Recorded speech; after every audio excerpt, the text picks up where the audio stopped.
Who's ready to have a debate? Thank you so much, everyone, for coming today. Welcome to Black Lives Matter, Rhode Island Political Action Committee, and the Rhode Island Black Business Association's CD1 debate. I want to first thank all the candidates and the panelists for being here today. I want to thank all of you for being here today, and I'm excited to start this event right now. So the first thing that we're going to do tonight is we're going to have introductions. I'll first start off with candidate number 1 on my left, Don. And each candidate is going to have 1 minute for an intro. So we'll start right now with you, Don. Great. Do I just use this mic? Yep. Okay, great. Hi, everybody. Nice to see you all tonight. Thanks for being out here. My name is Don Carlson, and I'm a candidate for CD1 congressional seat. I live in Jamestown. I grew up here in Rhode Island. I grew up on 7th Street and near Summit Avenue School, right in the shadow of the Miriam Hospital and the old Rhode Island Auditorium. And started life in a 2-family tenement house on 7th Street. I went to public schools, K through 12 in Rhode Island. And I got a great education in my generation in Rhode Island. It was really terrific and prepared me really well for college and for law school, for what was to come. And it's one of the reasons I believe so strongly in reinvesting in public education. I think one of the principles I've learned in life is you never regret how much money you invest in education, because it always pays dividends for your whole life forward. And that's true on an individual level and on a social level as well. And then in my career, I was a lawyer for a number of years, actually practiced criminal defense law as well as startup law and a whole bunch of other different kinds of fields in the law. And then I became a business builder. And in between, I would take breaks and go back and be a professor for a little while. But I built 16 sustainable businesses that are doing something today, the ones that have survived anyway, the 12 that have survived, are doing something today to mitigate and remediate climate change. And that's something I'm really proud of, is building those businesses. 10 seconds. Actionably doing something to make climate change better. I look forward to getting to all of you tonight. Thank you.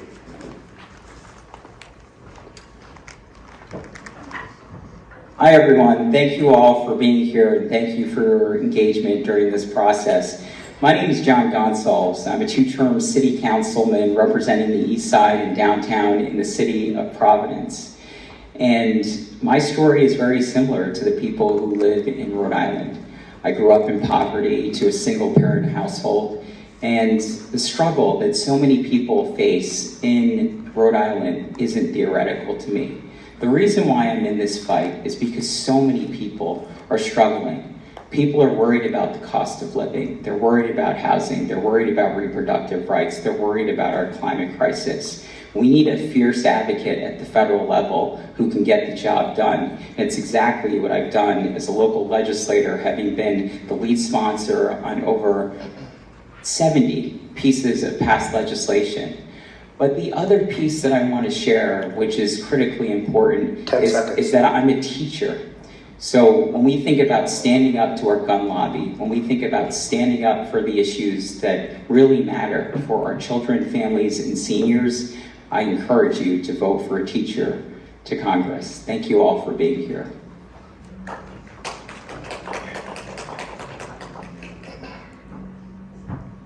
Buenas noches. My name is Sandra Cano. I'm the state senator from the city of Pawtucket. I am very proud to represent you at the state level. I am the current chair of the Senate Education Committee, and before that I was in the city council, and before that I was in the school committee. So I'm the only candidate in this stage that is actually been in every level of government doing legislation. Not only that, but I'm a mom. I'm also an immigrant, and I am very happy to share with you that I have great experience in the financial sector professionally, and for education, I have received a master's in public administration.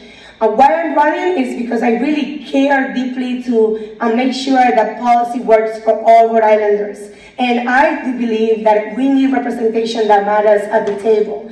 People that have been able to understand the struggles of Congressional District 1 residents, and I have been able to do that and advocate for legislation at the state level for many issues that are really important. Gun sales control, reproductive health, education, housing, and I look forward for you to get to know my candidacy more. Thank you so much.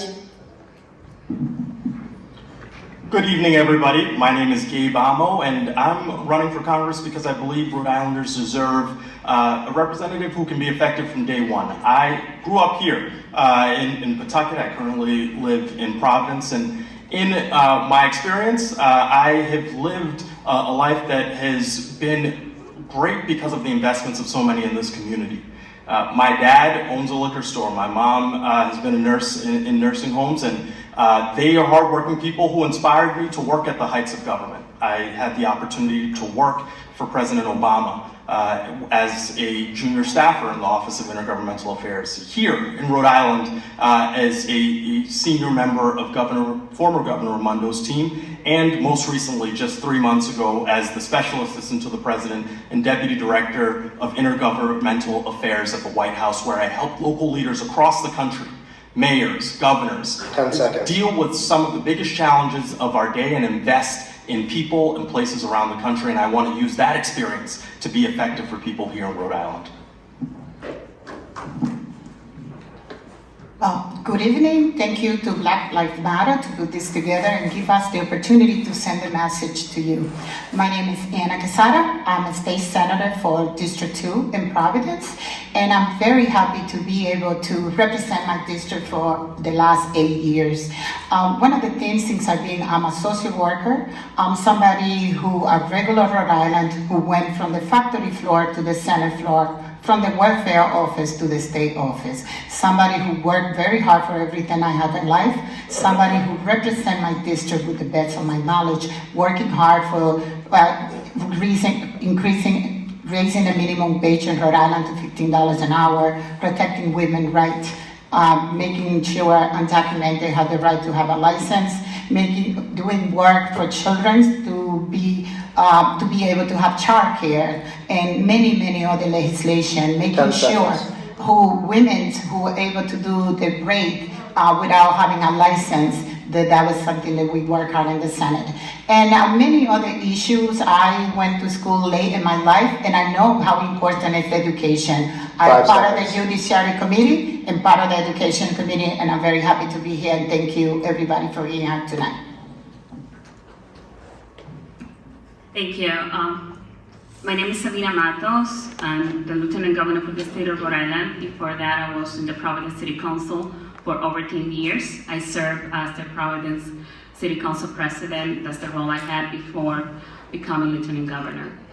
I'm a mother of a daughter 13 years old, a son that just turned 18. I'm a wife. I'm a daughter also of aging parents, including also my grandmother, who's 99, and I see the challenges that they're going through right now, trying to extend the little few dollars that they get from the Social Security in order to pay for rent, for food, and for medicine. I'm running for office because of them. I'm running for Congress because for the first time we're losing rights in this country. My daughter is going to have less rights than I did, and that is not right. We have to make sure that we protect a woman's right to choose and that we fight to get rid of those assault weapons from our streets. Thank you. Hello, I want to thank BLM RI PAC and Rhode Island Black Business Association for bringing us together, and more so for the critical work you do in our communities.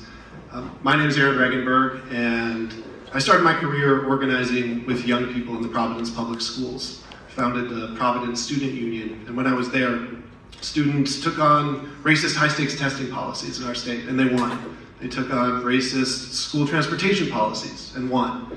They pushed for ethnic studies courses in our schools so they'd be reflected in the curriculum, and they got them. And that's what inspired me to get involved in politics, seeing how important it is for our elected officials to listen to voices from the community and then fight like hell for the issues that they bring forward. And that's the work that I did when I was in the General Assembly, helping lead fights to pass paid sick days for over 100,000 families in our state, and increase wages. 10 seconds. And begin the fight to reform solitary confinement in our prisons. Change is possible, I've seen it, but it takes communities coming together and organizing and being willing to take on entrenched interests, and that's the work I'd be trying to support as a congressperson.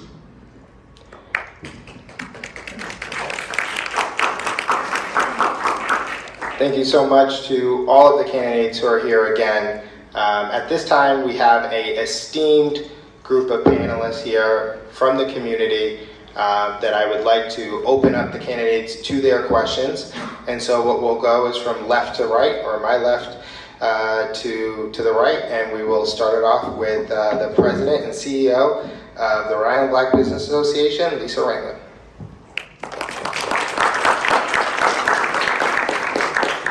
Hello, everyone. Can you all hear me back there? Yeah. Awesome. Thank you all so much, candidates, for being here today. You certainly could be elsewhere, but you chose to be here with us today. And I do a lot of speaking, and I don't feel really good sitting down, but I'm going to try. It's a little challenging for me to sit here and speak, but I must say today it's August. It is National Black History Month. So as the president and CEO of the Rhode Island Black Business Association, I encourage all of you that are here today to invest and support your local Black and brown and all businesses in our state. But Black businesses are at the bottom in our state right now, and I encourage you to go out and support them in a meaningful way. So with that said, as you can imagine, representing the Rhode Island Black Business Association, I'm going to spend a little bit of time talking to you and asking you some questions around your platform and what you're trying to do. So, Black businesses across the nation are one of the fastest growing, yet they're not able to grow and thrive. Many of us probably remember the 1977 Act, the Community Reinvestment Act, that speaks to financial institution really providing products and services for their community, for people within the community.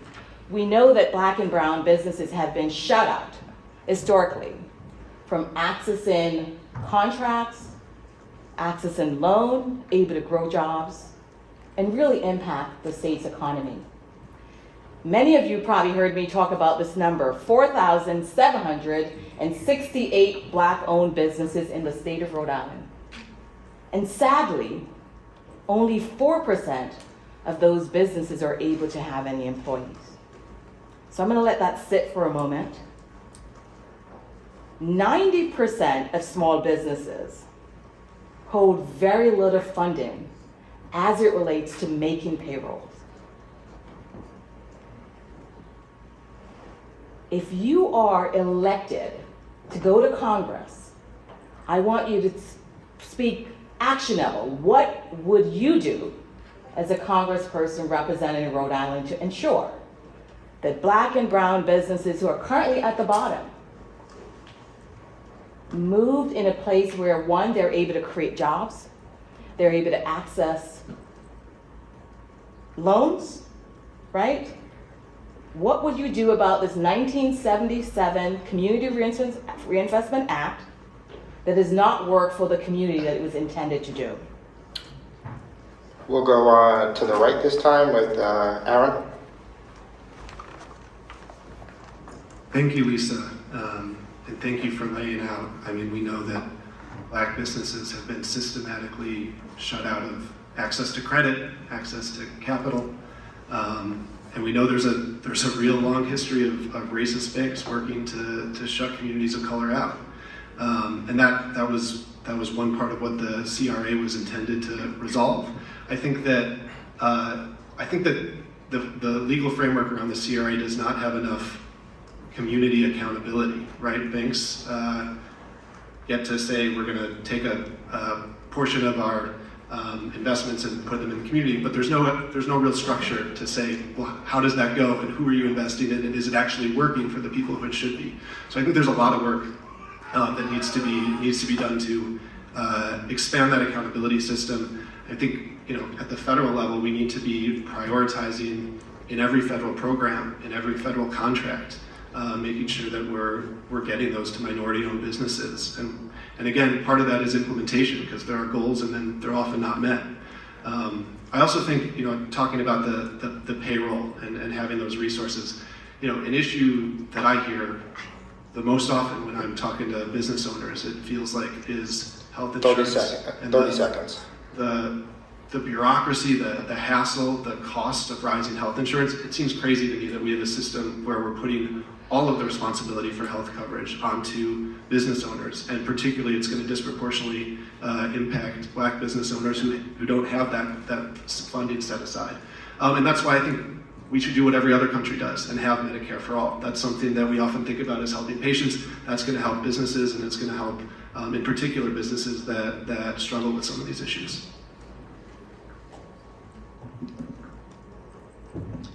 Thank you, Lisa, for the question.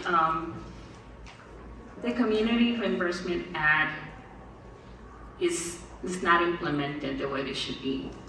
We should be able to hold the financial institution accountable for having equity in the way how they implement the Community Reimbursement Act. In Congress, I would fight and advocate for a better implementation process in which we can make sure that communities that have been in disadvantage are able to get a fair share when it comes to the funding that the banks put back into, a financial institution put back into the communities. That's one thing. The other thing that we have to do is make sure that we are helping our small business community, our Black and brown small business owners, as well as the women's-owned business, to make it easier for them to have access to the capital and have access to the funding available through contracts from the state, contracts, federal contracts.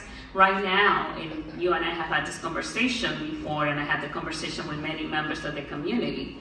I believe that the way how we go about certifying the small businesses and for MPE and WBE needs to be updated. And I know this is a conversation we had had for a long time since I was in the Providence City Council. We have been having this conversation 30 seconds. over and over again. We have to make sure that we are not creating a law that is punishing those that are trying to do the right thing. We're creating a law thinking about who's going to break the law instead of trying to help the ones that want to do the right thing. I used to have a business many years ago here in Providence. I used to have a grocery market on Brady Avenue and a construction company in the early 20s in Rhode Island that I used to fix houses. And I know the struggle the small business go through, and especially communities of color. But I think it's two things that we need to do for them. We need to help them to educate them, how to do a business plans, how to be ready when a loan comes, they will be able to apply. Because sometimes the money comes, but they're not ready to apply for those businesses. Those businesses are not ready to apply because they don't have all the paperwork they're required to be able to apply.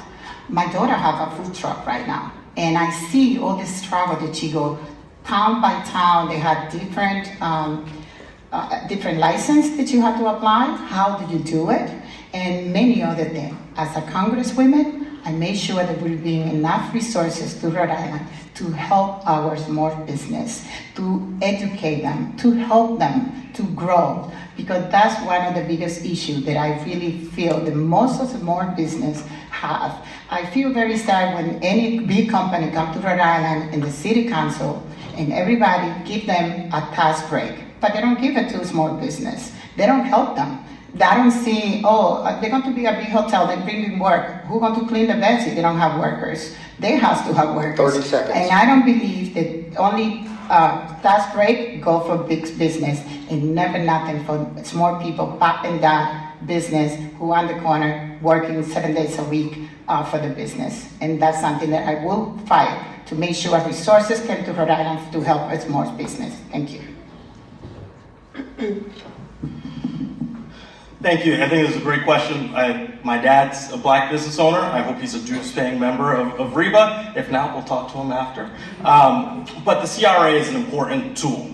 It's an important tool that we need to add more strength to and expand the types of institutions that the Community Reinvestment Act applies to. It can be mortgage institutions, credit unions, even broader. Let's give it more teeth. That's going to require legislation. So you asked what I would do as a congressperson. I would go to the CRA and see the whole range of institutions that we can ensure that it applies to make sure that communities are getting their fair share. I think that's a prudent step. But To go beyond that, I would team up our capacity with the CRA with greater investments in the Minority Business Development Agency. For those of you who may not know, this is a subunit of the United States Department of Commerce that is tasked with helping spur growth in minority-owned businesses. And so it only got permanently authorized under the President's bipartisan infrastructure law that I helped advocate for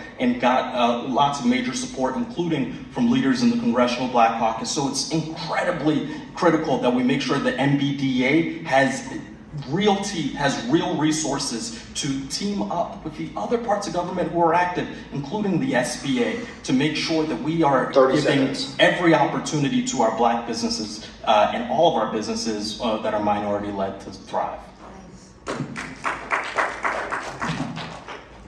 So Lisa, thank you for the question. I think that practically I have implemented programs already in my professional level, such as the ones that as a congressperson will take that experience and then bring in form of legislation. I'm going to explain myself.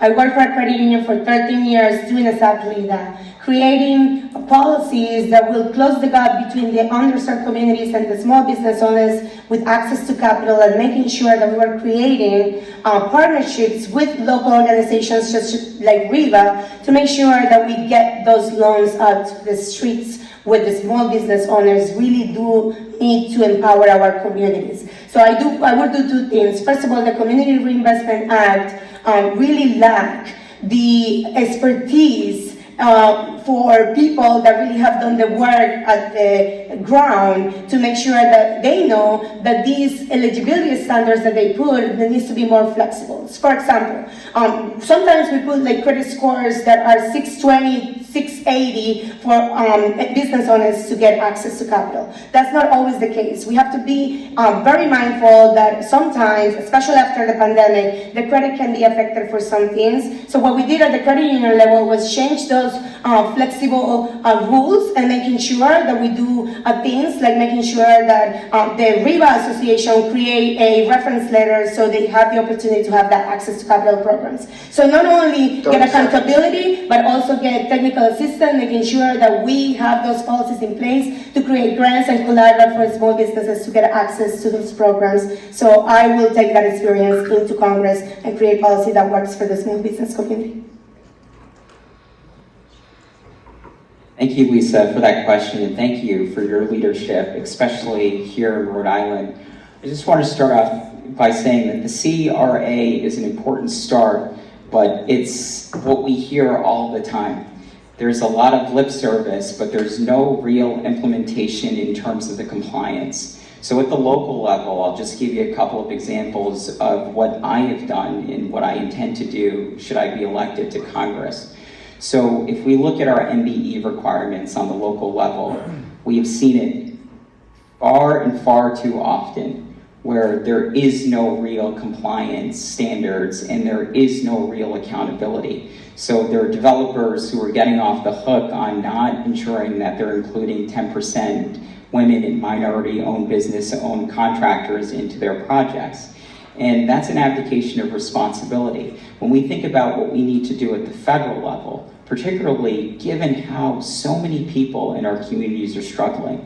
I grew up in the Fox Point neighborhood in the city, and what hurts me every single day is the gentrification that I've seen in that community, where we had very vibrant communities of Portuguese, Irish, Cape Verdean immigrants who started their life and their families there, but have been since pushed out because of these terrible policies that have been in place, whether it's the ongoing gentrification, the redlining that we've experienced in our neighborhoods, and we need to correct those, but most importantly, we need to ensure that there's compliance, particularly at the federal level, and that's exactly what I would try to do should I be elected your next congressperson. Thanks for starting this off in just the right place, Lisa. The CRA, the Community Reinvestment Act, is a really important tool and a really important piece of federal legislation. When I first started my career, right out of law school, I went to work in Congress. So I'm actually the only person up here who's had any experience in the House of Representatives, the job we're interviewing for. I was a senior staffer at 2 different times in my career for 2 different members of Congress. The first one was Joseph Kennedy, and he was on the House Banking Committee. So the CRA was my bread and butter for 4 years of my life, and I studied that, and we passed some pretty remarkable legislation to beef it up. The 1977 Act, passed by Senator William Proxmire, was a nice gesture. It kind of encouraged banks to lend into areas that had been historically disinvested by other banks. And that was a good idea, but in 1989, we actually passed legislation that was signed by President George Bush that beefed up the Community Reinvestment Act and made the exam on the CRA part of the bank's examination overall. What does that mean? A bank examination is when they go in and test the safety and soundness of a financial institution. And if you don't pass that examination, they shut your doors, close you down. So we actually made the Community Reinvestment Act a part of the bank examination process so that banks had to deliver. They had to show a real track record of success in investing in minority communities, and very often in communities that had been disinvested over the course of many years. Now, like most pieces of legislation, you start out with a good idea, you beef it up some more, it becomes meaningful over the course of years. And it wasn't until about 1995 that new amendments to the CRA were passed, largely with the help of Gene Ludwig, the Comptroller of the Currency, to make it a much more forceful piece of legislation. What we need to do right now is what your congressperson can do is be proactive in taking advantage of that law and lots of other federal incentive programs to drive lending into minority-owned businesses and into disadvantaged or disinvested communities.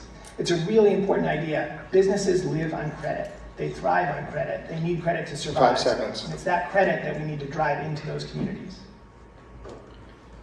Thank you so much.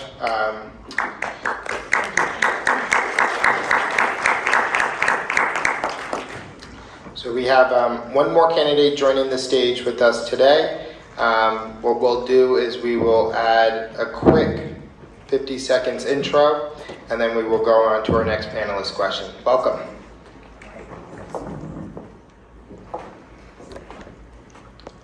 You need that. So first and foremost, my utmost apologies. Been stuck on 195 for about 2 hours, but everyone is safe, so that's a great thing, but I do want to apologize for the tardiness. My name is Stephanie Beauty. I'm running for Congress. A little bit about myself. I grew up here on the West End in Providence. I went to Gilbert Stewart Middle School. From there, I went to Hope High School. Then after that, I went to URI as part of the Talent Development Program. Talent Development helped to cover the financial aid portion of my studies in order for me to be able to go to school. I'm the first person in my family to actually go to college, so I'm really proud of that. From then on, when I graduated, the economy went really bad, and that's kind of when the bank failures took place, and I found myself struggling to find a job. And at the time I wanted to go into law school, I was interning at the Public Defender's Office. And so I pursued a career as a social worker for folks with developmental disabilities. I did that for a number of years, actually fighting with the state to make sure that they were funded. And then after that, I decided to go back to school, get my master's in information systems. And since then, I've been working in cybersecurity, mobile app development, API integrations, IoT, so you name it. My name is Stephanie Beauty, and I hope that to have an informative discussion about my platform today. Thank you.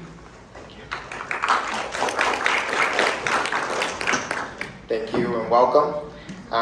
Next up, I want to introduce our next panelist. Go ahead, Paige. Hi, good evening, everyone. I said good morning, my goodness. Good evening. I'm Paige Clausius-Parks, Executive Director of Rhode Island Kids Count. I've had the pleasure of working with many of you over the past several years. I want to thank in advance for all the work you have done in each of your roles, fighting for the needs of Rhode Island's children and families. And I also want to encourage you that despite the outcomes of this election, I hope each of you will use the platforms that you have built to continue to fight for the needs of our kids, especially for our Black and brown kids, our low-income kids, our multilingual families, our kids with disabilities, and our immigrant children. They need you. You all are leaders, and we hope that you'll continue to lead for our kids, and we're happy to partner with you on that. So you'll not be surprised that my question this evening is about childcare. So to families, childcare and early learning programs are a nonpartisan issue. But in Congress, they can be a political issue, particularly when it comes to funding. Currently, the number of Rhode Island families participating in the Child Care Assistance Program is at a 20-year low. We continue to have waiting lists for early intervention services, and about 20% of Head Start and early Head Start classrooms are closed because programs can't find and keep the highly trained educators they need because wages are too low. These challenges are not unique to our state, and most of the resources and policies to support these programs come from the federal government. How would you approach colleagues in the House during this divisive time to secure sufficient federal funding so that children and families in Rhode Island have access to the child care and early learning programs they need to succeed? We'll start it off with Stephanie on the left. I love that question. One, because I have a 5-year-old. And to be quite honest, I couldn't afford daycare. I know that sounds ridiculous as someone in tech, but it's really that expensive. The cost of daycare is about $1,700 a month, depending on how much you pay for rent. And if you don't qualify for low income, that's what it is. And if you are in low income, then you have, what you mentioned, a long waiting list to do that. The positive part of COVID, to be quite honest, was that I got to stay at home with my child. And I think that the conversation here is to really move past debating with the Republican Party right now. It's really talking about enforcing it. How do we want people to be secure and go to work when they don't have adequate and sufficient child care? How do we make sure that this is something that is on their forefront and not just something in the back of their minds? And so I think that really being strong and passionate about how do we make sure that, one, we're supporting not just low income, but also middle class families, because it is really, really expensive to have a child, and to be able to maintain that. And how do we ensure that we have the best capable staff? Because we want to make sure that staff are properly trained with CPR, but also that they have funding in order to make sure that the facilities are safe, clean, and well-to-do. And so that is a big part of, one, is being a mom, but even more so knowing that that is a struggle for, my sister is trying to find a nanny for her now 24-year-old son. So this is something that is really important to me because it is a human issue that we need to address, and even more so tackle it in a more aggressive format, because it affects us not just in Rhode Island, but also for folks in Kansas too. Hi, Paige. Thanks for the question. I love talking about this topic because this is probably the highest and best use of government funds in the whole world. It's remarkable that over and over and over again, studies have come out that show that there is no government spending that produces a higher return, that is a higher payback, than investment in early childhood education. And that's such an important idea to ground us with. There are some government programs that probably don't pay back a whole lot. This one really does. And what it does is it gives kids an early start in life to be learners and to prepare them for the challenges of school when they're a little bit older, and also to just give them basic skills and some structure in their lives for some kids who don't have enough structure in their lives. So it's a really important idea, and it's absolutely the best use of government funds that there are. I'm sorry to hear about so many of the Head Start programs closing down, because this is a really key issue that really needs to be worked on, and I think we need to deliver resources there. My oldest child is actually a primary school teacher, and she works with kids from the 3 to 6 year old age, so helping them get ready for getting into public schools when they're a little bit older. And she talks a lot about the social and emotional learning that those kids go through in that really critical time period. So she's responsible for what they call the whole child in her Montessori school, which is all about dance and movement and nature and outdoor experience and nutrition and organic farming and all the kind of stuff that isn't reading, writing, and arithmetic. That's her job. And it's remarkable to me to watch those kids go through that program and come out of it and get into school and have such a leg up and have such a benefit. My kids were lucky enough to have that, and it served them really well. I think every American kid should have that.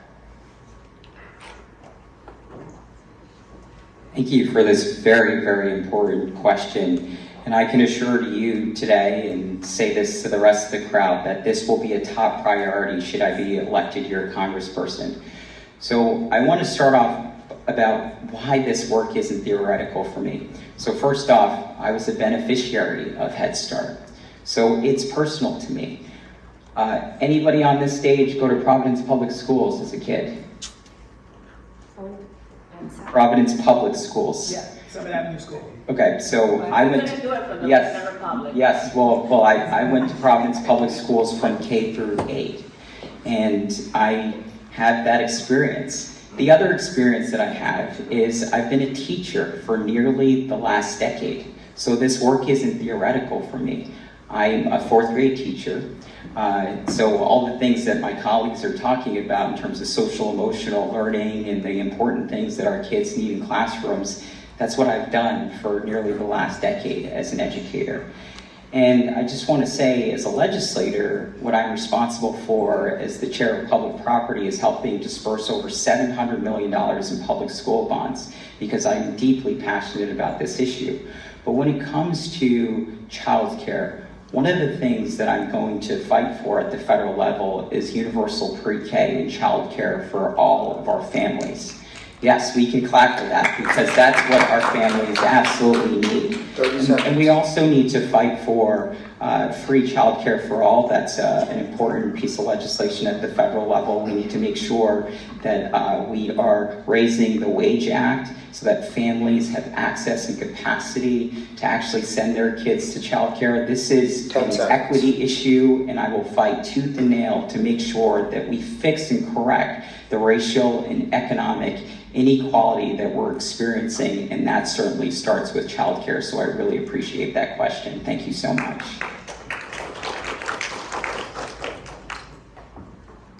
Thank you, Paige, for your work and Rhode Island Kids Count. I would like to start by saying that this has already been a priority for me. I've been the champion and the lead legislator of the Child Care is Essential Act at the State Senate, but also the Early Educator Act, which also increased wages for early educators, because it's not fair that many of them are working moms that are not able to do neither minimum wage, like they're like lower like wages, and it's just really unfair that they're taking care of our more precious people in the world, which are our kids. As a mom, I understand firsthand the need of childcare. And how do I do that in Congress? Just like I have done at the state level.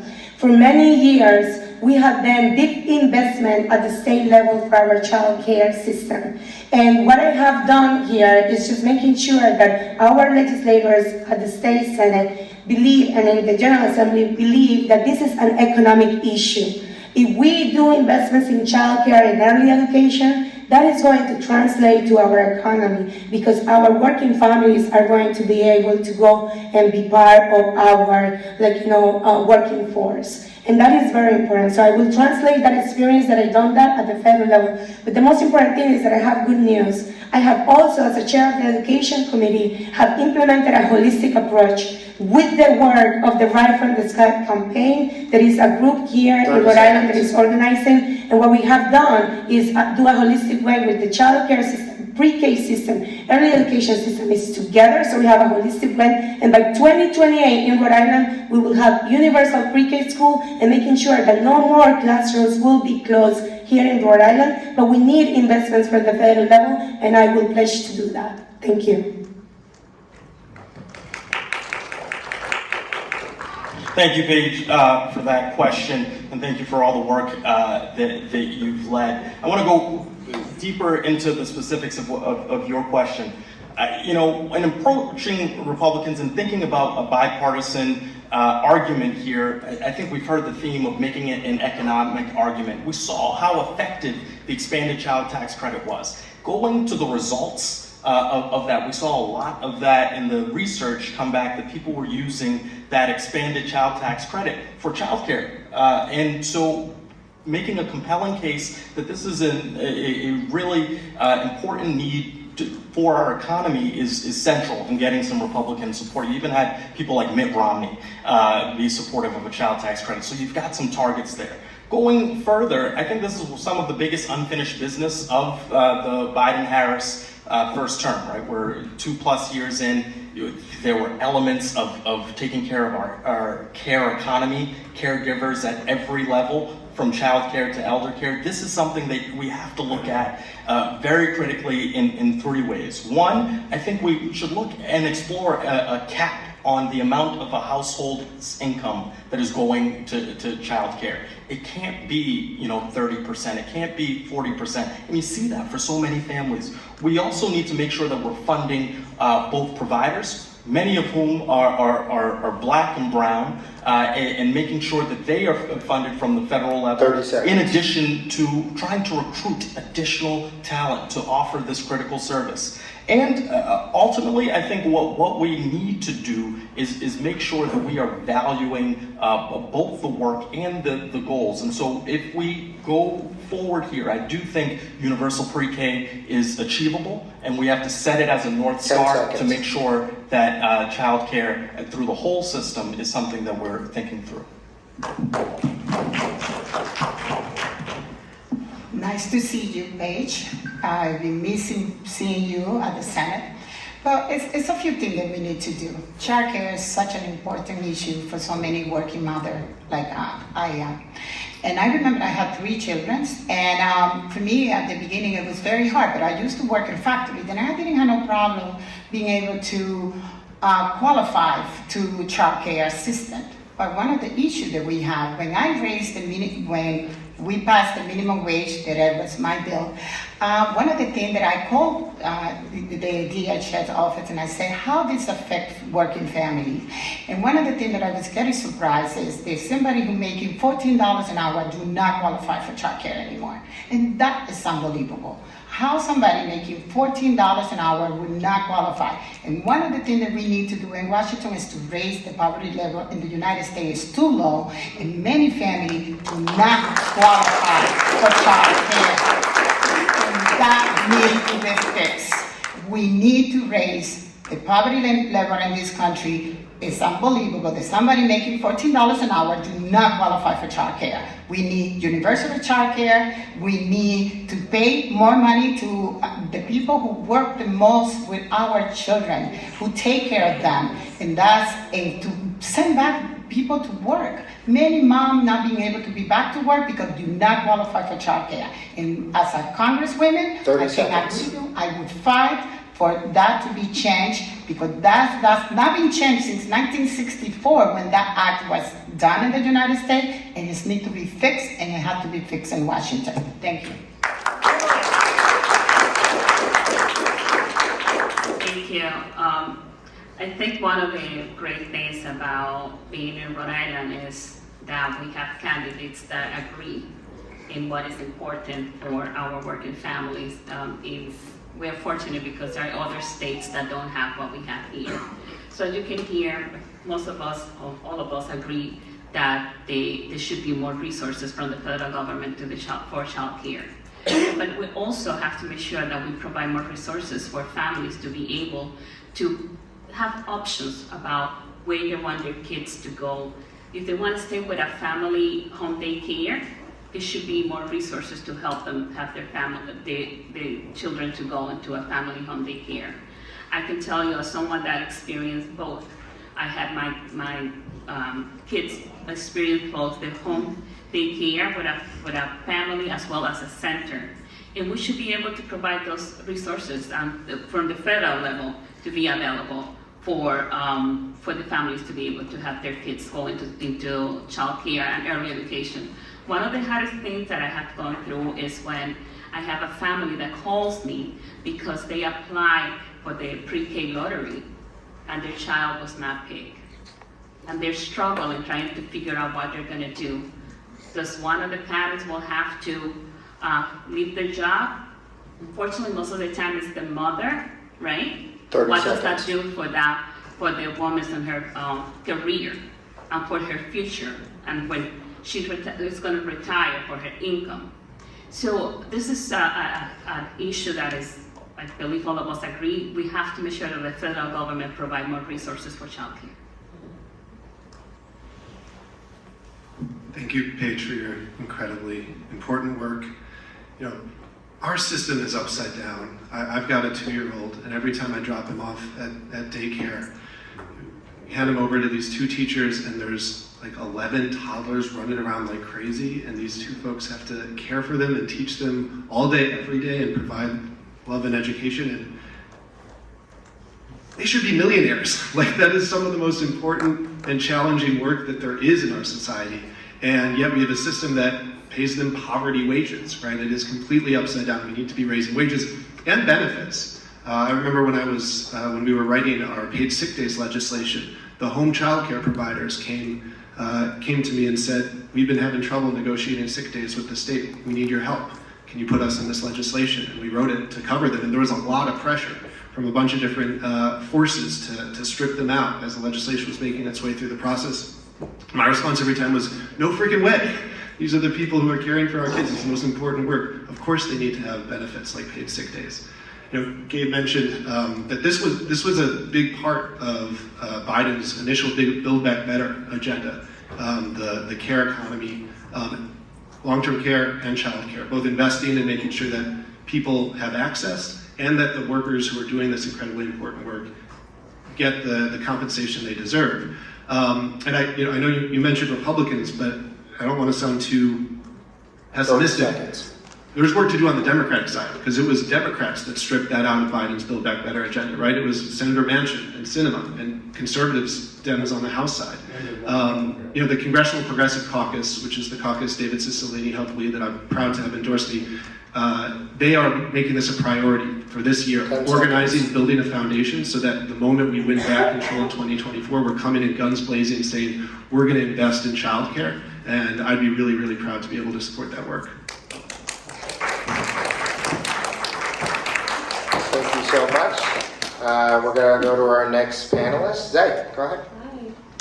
Hi, I'm Zainabi Cham, a youth advocate from Woonsocket, Rhode Island, and senior at the Met High School at the Justice Building.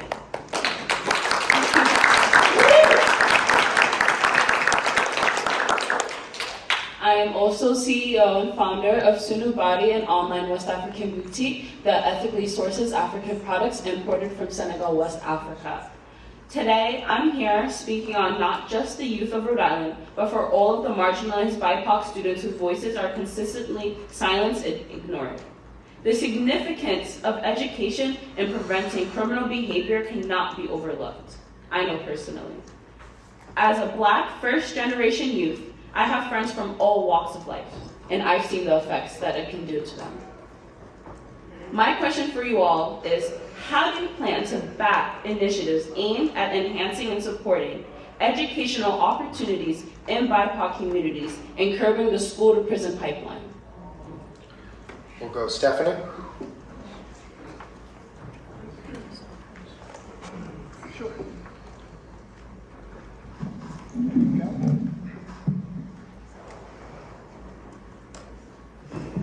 I think this is an excellent question.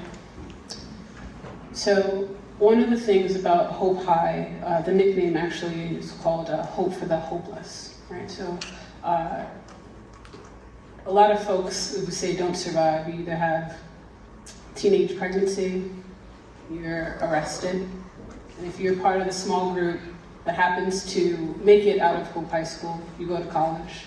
Some might flunk out because they didn't have the best resources and support. And if by some chance of a miracle, you pass that level, you know, you're kind of like the shiny star, the golden ticket for Hope High School. So I have a lot of friends and a lot of acquaintances that I've seen, unfortunately, due to environment, life circumstances, things that were beyond their control. And to be quite honest, the way that the education system has been designed in Rhode Island, and it hasn't changed from the House or the Senate level yet, it has encouraged poverty. It has encouraged to keep our students behind. I'm tired of hearing about these programs, people showing up, taking photo opportunities with our Black and brown students, and they continue to fail in the same system that was designed to keep them failing. And that's not going to change by sending the same type of people that promote this. Because if we're being honest, poverty is profitable for these type of people. So let's sit in our faces and tell us about these solutions that they're going to propose. And you look at your communities, 5 years, 10 years, 15, 20 years, they deteriorate time after time after time, and nothing changes. And so one of the things about my platform, and you can look at it online, my platform has been there before any other candidate, has talked about education.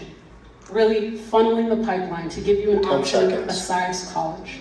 because there should be another opportunity for success for you. Good job. It is a personal point, and it is a success metric, because that is the only way to eradicate poverty in these communities, is to make sure that you are not set up for failure so you don't have the lowest paying jobs.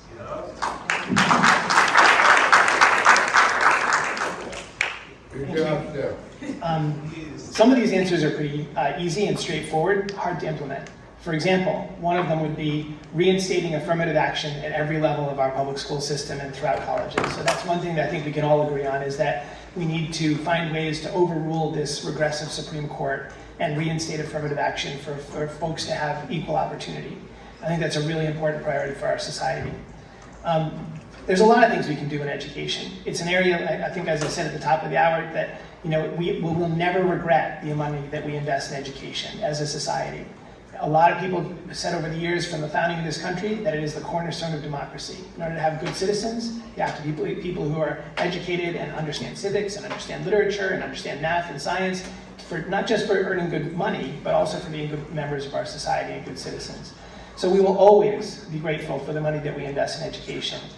Right now, we're suffering from about 50 years of dramatic underinvestment in education in public schools, particularly in urban centers and particularly among communities of color. And that is a devastating indictment of our country. We need to remedy that we're seeing generations of young people grow up without the opportunities that they deserve. And what really is tragic about that is that it's squandering human potential. Because if every individual young person can grow up to achieve their full potential, then our society achieves its full potential. And there's so much talent and so much energy and so much drive that's being squandered by the lack of strong investment in public education. It should be the cornerstone of our society, and it's something that we need to attend to for the benefit of all of us.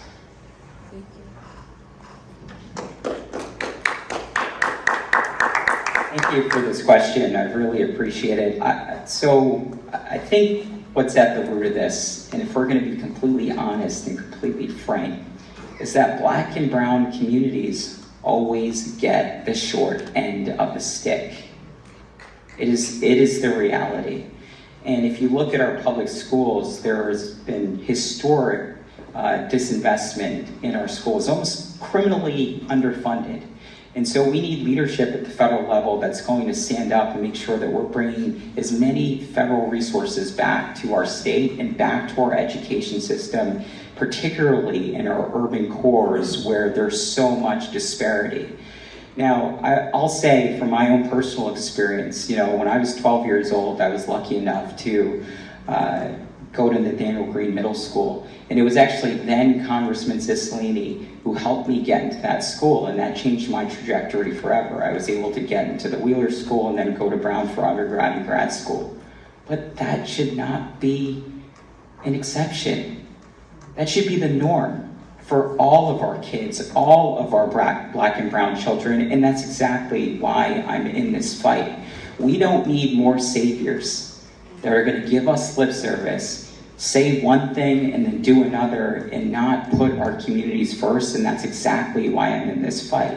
But I also want to address an important question that you asked that no one's addressed yet, and that is removing SROs from our schools. We need to end the school to prison pipeline, because look, let's be frank, if you go to some of our most wealthy and most affluent communities, and if you go to their schools, do they have droves of officers walking around? No. And that's what we need to fix.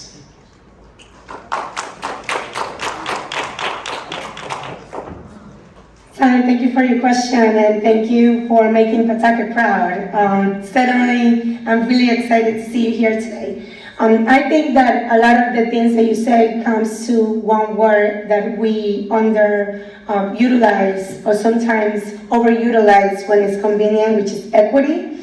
I would say that we, instead of empowering our youth, we underestimate our youth, especially our BIPOC youth. And I would say that I have a lot of hope because I see that the youth are speaking up and are doing what is supposed to help legislators like me understand what are the solutions. So I would say that I'm really, really, really hopeful, because as a legislator, I saw the youth organize to make sure that I was the sponsor of a legislator called Building Opportunities for Art School Time. What does that mean? Making sure that the students have investments in after-school programs that really are meaningful and matters. As a person that really saw firsthand, member of the Juvenile Hearing Board, I saw that youth were getting in trouble just because they didn't have an opportunity of having an after-school program, or a mentor, or someone that was there guiding them. And then so for me, it's important to invest in education and programs that really, really do matter and do the work. We do have a coalition in Rhode Island that is amazing and is doing every day hands-on opportunities for BIPOC youth, and then we need to make sure that we continue doing that, as well as creating opportunities for scholarships such as HOPE and Promise Scholarship, and also making sure that we continue doing things like in-state tuition, and I'm proud that I have done that here at the state level, and I continue that same passion at the federal level. Thank you for that question. You know, the federal government right now doesn't have a very active, proactive agenda on education. And, you know, it's generally confined to, let's increase funding for Title I schools. Let's, you know, look at broad programs at the higher education side. But your question so accurately focuses on the pathway to get to an opportunity after high school, after your initial part of education. And for me, I think a big focus has to be on economic opportunity. We have this historic moment right now where there are trillions of dollars coming out of Washington, D.C. to build our country back in so many ways, whether it's on infrastructure, building out electric vehicle charging, building out our climate readiness with so many clean energy investments, getting our talented people, talented young people from our schools into a lot of these opportunities that don't require a college education has to be central, right? Because a lot of the challenges that people face are economic. And why you may make certain life choices or is the burden that you have coming out of your household. And so I really want to focus as a congressperson here for Rhode Island is making sure that the equity that we describe comes to the job opportunities of the future that will last into the decades to come. These are family-sustaining opportunities, and we have to be in the game. So you need a congressperson who's going to be a vigorous advocate for getting every single dollar, every single program, every single opportunity here. But when we look at the schoolhouse, you know, investing in recruitment and retention of school leaders who care, of school leaders who can help transform lives, is also of utmost importance. And the last thing I would say is on the violence and community violence intervention, making sure those funds help the right programs throughout our community. Well, education. Education always been for me a very important issue. Since I became a senator, when I met with the Senate President, she asked me what committee you wanted to be, and I said education. Because education is the one who opened the door to us. And for me, education is personal. I went to college very late in my life because I didn't have that opportunity at my young age. But one thing that we need to do in Rhode Island, and not just in Rhode Island, because we have an education issue all over the nation. We need to make education a constitutional right for students. Because Rhode Island copied from Massachusetts, many other acts that Massachusetts has, but we do not want to make Rhode Island education a constitutional right for our students. Because that's the way to invest in our children. That's the way to invest in education. And we pay now for education or we pay later for education. How? Because if we're not providing the right education, a lot of our children ending in jail. And what we pay now? A lot of money for those kids. It's unbelievable that somebody in training school make more money than somebody in a regular school. And those are the things that we need to change. How we change it?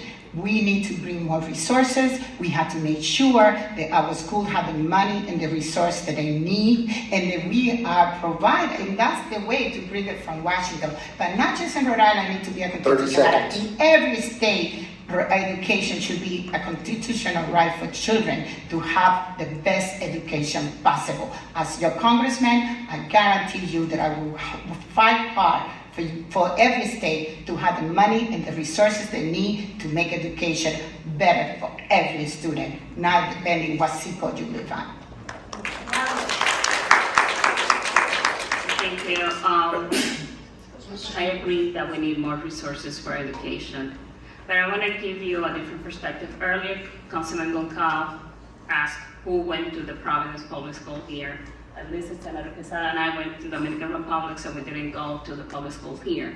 But I can tell you something that is different of what I learned from my friends that did go to school here in the United States. My friends, many of them that are successful right now, college degree, have a master's degree, were told that they were not college material. And that's the reality that many Black and brown students go through. If you have an accent, because in your family they speak Spanish or any other language or Portuguese, you get put into a ESL program even though you don't need an ESL program. And the perception is that you're not going to be able to be successful and go to college. And that needs to change. That is something that we have to make sure that we're providing more resources to educate the guidance counselors and those that are in leadership in the school and speaking to our youth. I have seen it. Some of my brightest friends were told you're not college material. Make sure that you get a technical class while you're here. Get your 30 license seconds. for so you can work in a hair salons. And believe me, I believe in having a path for other options that is not just college. But the way how the expectation that is put in our student is having an effect on what is going to happen after, whether they're going to go to college, yes or no, 10 whether seconds. they're going to be successful. And we need to put more resources to give opportunities for internships, like Prepare RI. I have some of the students from Prepare RI on my office. 5 seconds. We need to continue to provide opportunities like that from federal funding that should come for that. Thank you for your question, and thank you for your leadership. One of the things that frustrates me the most is, I hope this hasn't been your experience, but seeing how often our schools do not value student voice. You know, working with the Providence Student Union, I saw the incredible impact that young people can actually have when they come together, right? Taking on drill, kill, bubble, fill, standardized test policies to say we actually need critical thinking in our schools. You know, taking on obstacles to attendance, winning bus passes for thousands of students that didn't have to walk 3 miles through the snow and rain to get to class. You know, launching the Counselors Not Cops campaign to say that we need to be supporting our young people, not policing them, not starting them into the school to prison pipeline. We don't value the leadership that comes from the people who are in our schools, whether it's students, whether it's families. Providence right now, as most people know, is under a state takeover. And I remember when the state was beginning its takeover, starting to launch it, there was a bunch of community forums.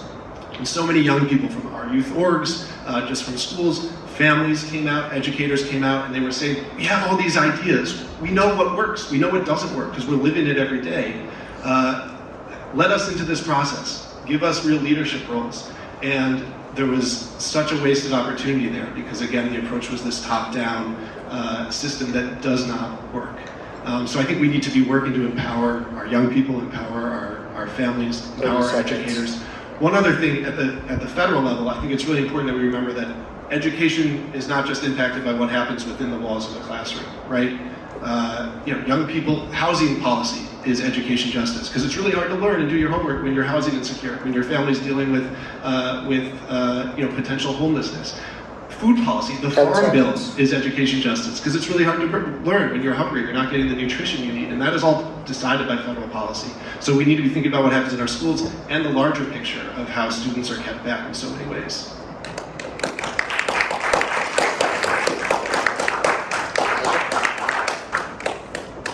thank you to all the candidates for being here tonight and for your very swift and articulate responses. Despite the unwavering and commendable efforts of our local education agencies and educators, Rhode Island students have experienced unprecedented learning loss as reflected in the most RICAS data. Less than 1/3 of Rhode Island students are proficient in core subjects. Regarding English language arts, only 33.1% are proficient. Regarding math, 26.6% are proficient. And regarding science, only 30.7% are proficient. And when race is factored, Black and brown youth are disproportionately performing lower than their white counterparts. How will you address the current federal education funding formula and prioritize education investments to improve student achievement outcomes for local Rhode Island youth? Specifically, please outline your education priorities and provide a clear strategy for ensuring equitable and effective utilization of the congressional office to inform the usage of federal dollars to drive positive changes in the state's education system. Stephanie?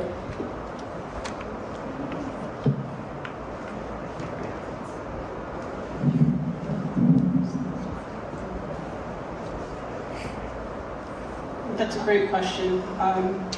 One of the things about that statistic is if you break it down by zip code, you can kind of see the proficiency change across. So I see you're nodding, so I want to say that we're in agreement there. So the way that we do that, part of my platform, is that we use federally funded dollars to level the playing field.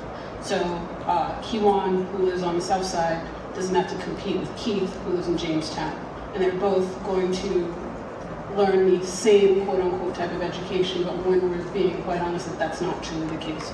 So we're really using federally funded dollars to make sure that the education curriculum in Jamestown mirrors that in Central Falls, mirrors the same thing from Socket, and all the way back down here in Providence. I think that sets the playing field.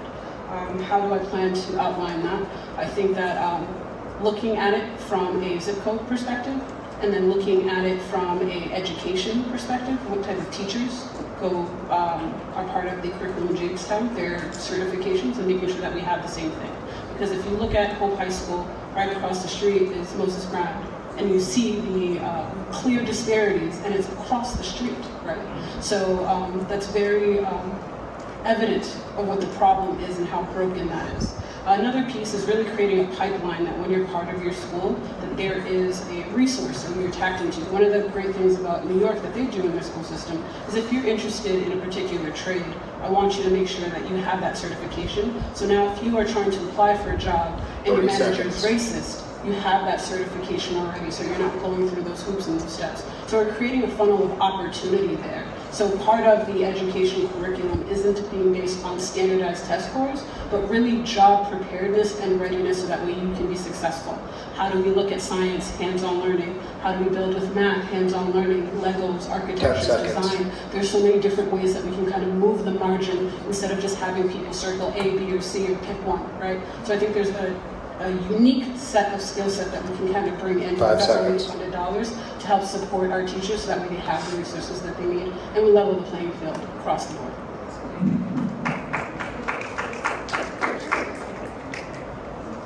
It's great that you point out the acuteness of the problem, and it's made worse by COVID, by kids losing 2 years of learning in classrooms. And so this is a really serious problem that we need to address. I agree with Stephanie that we need to use federal money to level the playing field, and that should be the first and highest priority of federal money. Because what happens is a lot of times cities, and this is the sort of the tragic reality of our current system, in cities where people can opt out of the public education system and opt into really good private schools, people have an incentive to not fund the public schools. That's just a reality. It's a little bit like the subway in New York City. If people can ride around in limousines, they won't fund the subway. And it's the same thing in Rhode Island right now, especially in Providence, where you have some really high quality private schools that some people are fortunate enough to afford. And as a result, they systematically defund the public schools, and we need to reverse that. That's a good use of federal money, is to even that out and to level the playing field in that way. There's also a lot we can do to elevate teaching, and I like some of the ideas that I heard earlier about lifting up teaching as a profession, not just in compensation though, but in all the different parts of being a professional. So accountability and status and honor and the way in which we treat professionals. So I'm a college professor. Right now I teach at Yale Law School. And I get a lot of status from that. You know, it's a nice, rewarding job, and I get a pretty decent paycheck for it as well. Why don't elementary school teachers get that? their job is no less important than mine. In fact, they're preparing the kids that I'm going to see in a few years down the road. So that needs to happen, is lift up teaching as a profession. And we can't ignore social and emotional learning. 30 seconds. Because that's what keeps so many children back, is not having the social skills and the emotional skills that they need to cope in school. And finally, trying to help students understand the concept of being lifelong learners, and really looking at a broader set of evaluative tools that measure teachers' success by whether they have created inspired students who become lifelong learners. Lots more to say on that subject. Absolutely, and it's so hard to articulate all the important things that we need to do around education. And I think I'm just so grateful that you continue to ask questions about education. I just want to remind everybody that I am the only early childhood education person on this stage. So I've been a 4th grade teacher for nearly the last decade. So I can put my money where my mouth is, and I can also say, you know, bureaucrats unfortunately don't understand education. And I think that's why the systemic inequities and the things that are reinforced in our education system are constantly reinforced. But I would say, you know, your zip code should not determine your destiny. That's just the bottom line. And as your next congressperson, I will work incredibly hard to make sure that we can move forward on things like the Higher Education Opportunity Act. We can also ensure that we're fighting for a minimum $60,000 salary for teachers all across this country, because that's exactly what they deserve. And I think when it comes down to the nuances of what we do in classrooms, we need to be focused on social emotional learning. We need to be focused on how we invest in our kids so they can become critical thinkers. And we need to address the stark economic inequality that we're experiencing. And that starts from addressing affordable housing in our communities. It starts by investing in our families, particularly our families that are disproportionately impacted, our Black and brown communities. And that's exactly what I will do if you elect me as your next congressperson. And it's what I've done at the local level. I've brought millions of dollars of funding to the local schools in my district, and that's going to be a major, major priority for me at the federal level.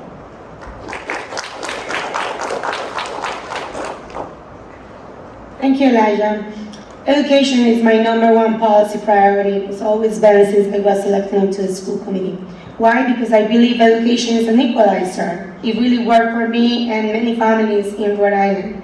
So I would say that the first thing that I would do if elected to Congress is transfer all the leadership skills that I have built here with the legislation that I have introduced and passed as a chair of the Senate Education Committee to the Congress level. For example, I would say that right now, since 2019, we've been able to take a look at the funding formula in the state Senate. And this funding formula doesn't currently work for our community of colors and for cities such as Providence, Central Falls, Pawtucket, Woonsocket, which are the lowest performing districts in our state. That is not a coincidence. It is because we do need to do better about making sure, and it's no secret, that it takes more money to educate multilingual learners, special needs education students, and make sure that we have support of our families that they need. So we need to make sure that we look at the parameters of how the funding formula was built, and at the federal level really do investments that bring to Rhode Island what we need. For example, there's another thing that is a factor. Our students, our brown and minority communities, often need the meals at school to be able to perform. So I have a bill for meal for all, healthy meals for all at the schools, that I think that we do need to have that implemented in the funding formula at the federal level to make sure that they are successful, but also mental health in the schools. All of that should be included in the education funding formula, and I have worked at the state level already in those initiatives, and I think that that experience I could transfer to the federal level. Thank you. Thank you so much for this question. Like some of the folks you've said before, I don't have lots of disagreement. I think focusing on social determinants is such an important thing. I think on the mental health side, we see so much inequity in terms of providers, in terms of the wait list that folks have to deal with as families, as individual students. I think it's very critical that we start there. I also commend the Senator's work on making sure that no child is in the classroom hungry. We know the impact of not having a breakfast, on those early periods of the day. All those pieces are so transformative. And then when we look at the formulas that are constructed that distribute funding, I think taking into account decades of outcomes that haven't been what we wanted, and also mapping on at the federal level all of the critical needs that we have in this country to create the building blocks of what careers might be, whether they're going to college or going straight into the workforce, and thinking about our education system as not just only part of our economic engine, but what kind of country are we building for the long term? So the way you level the playing field is you look at your town that is more well-to-do, and you say, well, that they have the fundamental advantages of seeing through what those opportunities might be, baking into the formulas, the creation of opportunity, both for the workforce, but also the types of communities that we want to build. And I do truly believe that at the intergovernmental level, at the height of government, getting our massive cabinet agencies aligned in a comprehensive strategy is how you get that done. Well, thank you to both of you for being here and asking these questions. Education again, it's many issues that education need to be. Before we fix education, we need to fix some issues. Children going hungry to school, not going to learn. Children who living in the car with their parents, it's not going to learn. Then for us to fix education, we have to fix health, we have to fix housing, we have to fix lunch, we have to fix all those components for children to be safe and learn. Because if you are hungry, you're not going to learn anything. If you're not healthy, you're not going to learn either. Then it's so many issues. Before school started in my district, I visited every school in my district. And to see the building, they need safe and clean building for children to learn. You go to the school full of mold, how children going to learn in this condition, how we need to invest in our building, we need to invest in education. But before we do that, we need to invest in housing, we need to invest in health. Because if you have asthma, you're not going to be able, you miss many days of school. Then all those together, then we can focus, because the children are healthy, the children have a proper housing, the children have a mental health guideline. If they have those things, you will see how education will be grown, you will see how children will learn, and you will see how we fix our education problem. Thank you. And as a Congress, I promise you that I work for each of those issues to come to Rhode Island. Thank you. There's a few things I would like to touch on this.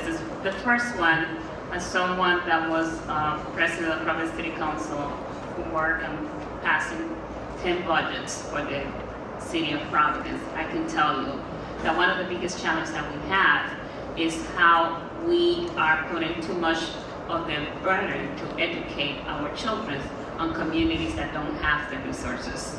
The city of Providence has the largest school district, but the city of Providence also has about 40%, more than 40% of the land of the city of Providence doesn't pay taxes. Is that fair? So we have to make sure that there's funding coming from the federal government to make sure that we're not relying that much on the taxes of the local communities, especially communities that don't have the opportunity, the way to be able to tax enough to meet the needs of the education. Something else that I wanted to mention is, especially when it comes to the learning loss, one of the things that has shown proven that works the best is have tutoring available for the students to be able to catch up. I know right now some of the things that the governor is putting together with the different municipalities, trying to make sure that there's opportunity for the students to learn even when they are outside of the school hours. It's part of the 30 things seconds. that we have to do. But at the end of the day, when someone, a rich person, if their kids are not doing well in school, they have the resources, and that's what they do. They will pay someone to help their children catch up in that subject. That opportunity should be available also for every other children. So I agree we need to be massively increasing federal investment in our schools.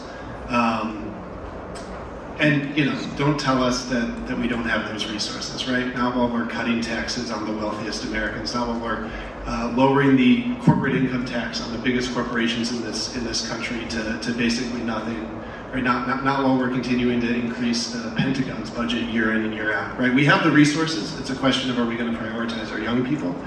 Having said that, as important as it is that we're fighting for more federal investment, I don't think we want to let the state off the hook either. As Senator Cano discussed, we have a state school funding formula that structurally, systematically, by design, underinvests in English language learners, in students with special needs, in our low-income students. And it is districts like Providence and others that are structurally burdened by that.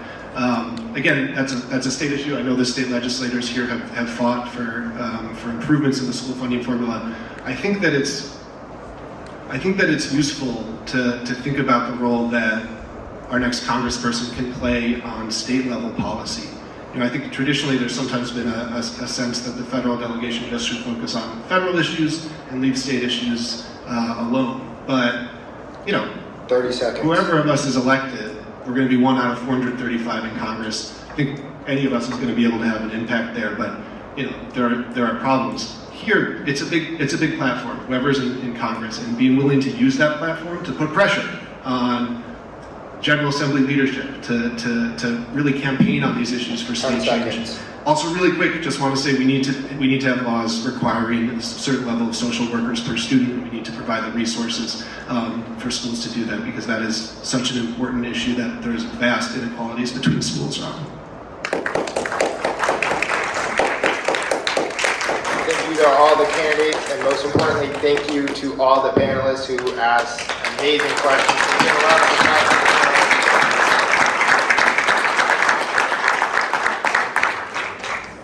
So now we will move into the debate element of our evening. Want to go over some basic rules. All the candidates have been briefed on it, but for the audience, each candidate will have 2 minutes to answer this question that I will pose.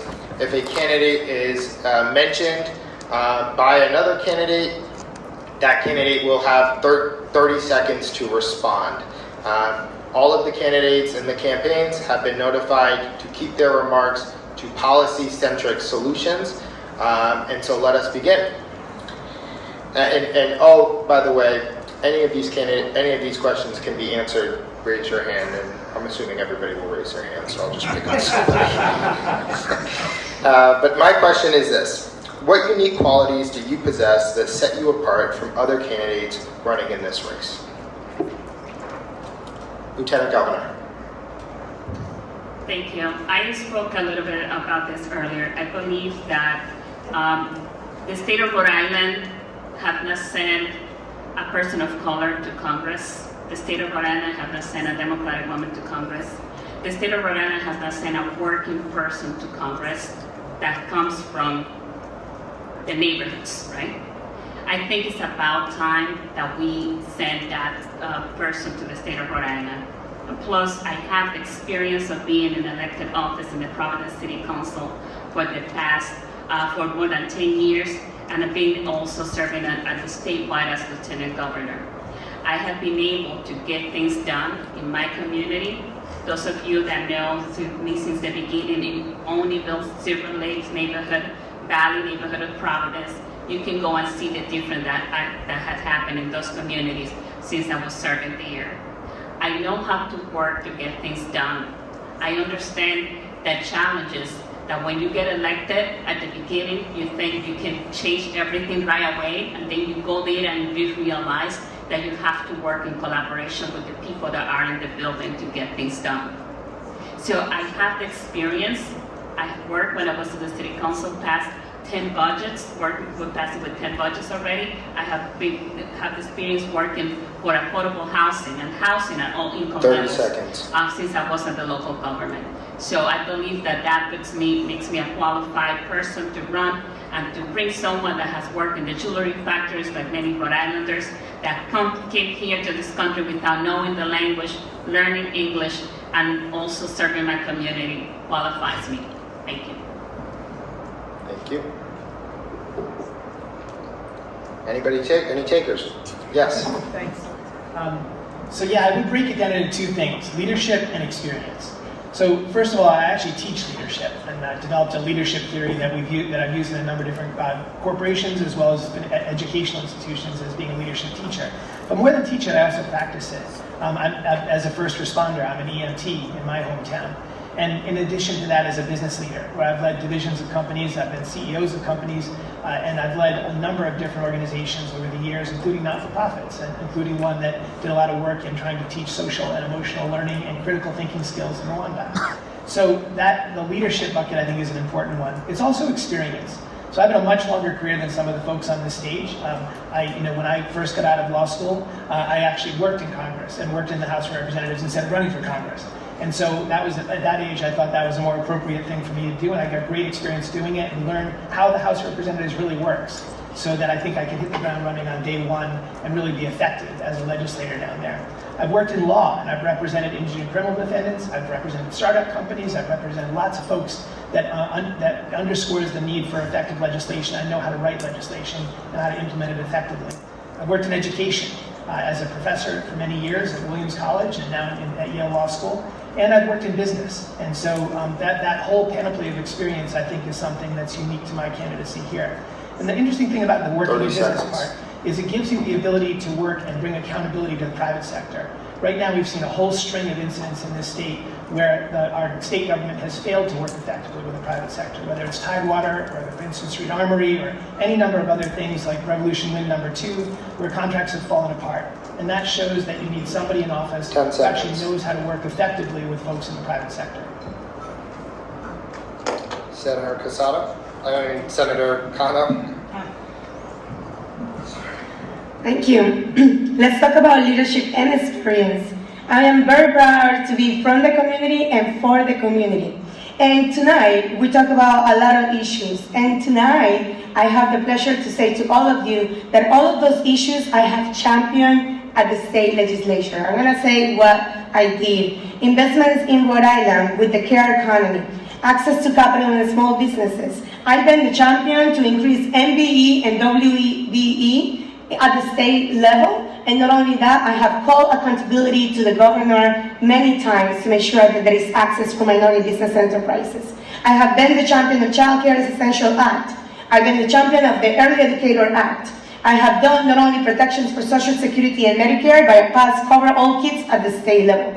I empower the BIPOC communities because are important for me, but also I have done work at the funding formula level as a chair of the education committee. Education is important for me because it's an equalizer. I think I talked to you about that before. Working families are really the people that I advocate for because Congressional District residents really care about the issues that I care, that affect me every single day. Inflation, like child care, the economy. I empower youth because I do believe that youth is our future. I'm a mom. I'm a working mom. My children deserve a planet that is healthy. 30 seconds. And I have been a lead co-sponsor of the Act on Climate. So let's talk about those values. We need someone that have done the work and that have proven leadership in the state of Rhode Island, that listens to the community, is from the community and for the community, and it's gonna take only one of us to make a difference for all of us, and I hope that you consider me for this election September 5th. Thank you. Go ahead. Sure, that was beautifully said. And I just want to say, look, I appreciate the fact that we're all in this process. It is about democracy, and democracy is about choices. And I will say what differentiates me from the folks on this stage is, you know, I've spent nearly the last decade as a teacher. When we talk about education, that is what I've done. I've been in classrooms. But the other piece is, it's all good and well to be a staffer, but I've also been a legislator. I've been the lead sponsor on so many critical pieces of legislation at the local level, and I've also worked with my colleagues at the state level, putting bottom-up pressure on behalf of the largest municipality in the state. I like to remind people that the ward that I represent is bigger than 13 smaller cities and towns. It's the fastest growing ward in the city of Providence, but also in the state of Rhode Island. When we think about the boxes that my colleague Matos mentioned here, I'm a working person, I'm a teacher, I'm a person of color, I've got experience as a legislator, and I think the other important piece that I want to highlight for folks today is that I'm not self-funding my candidacy. And that's important, because if we want real representation, remember, I grew up in Providence born and bred. I've been here my entire life giving back to my community. 30 seconds. If we want people who are representative of real people, we have to send real people. We don't need any more saviors. We need people who are from the community, real people from the community. And I'll say that we've raised over $150,000, small grassroots contributions from all over the state. We are truly the grassroots campaign. And I say that just to highlight that we are there with the people, and the people are supporting us. No outside Washington interest, special money. We are powered by the people, and we are for the people. Senator Matos, you were mentioned. Would you like to respond? Yes, my comment was about, was not referring to the people running for office, but I just want to say that, yes, that's exactly what I was saying earlier. I represent probably the same life that many other Rhode Islanders represent, which is working families, first, second generations, immigrants, many of them, that work in the jewelry factory, 5 seconds. that went to school, went to Rhode Island College, and now I'm able to serve my community. Thank you. Second.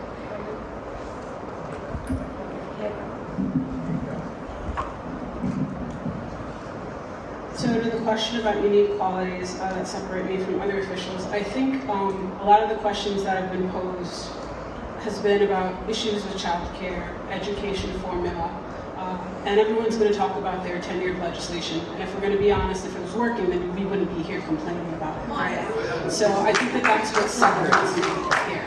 And I also want to say that if it were working, I honestly wouldn't be running for office. I would continue my job in tech because I would be able to afford childcare. I would not have to worry about my mom not being able to afford to retire because all the elected officials would be actually doing their jobs, and I wouldn't be here advocating because I don't feel like it is getting done. So that is why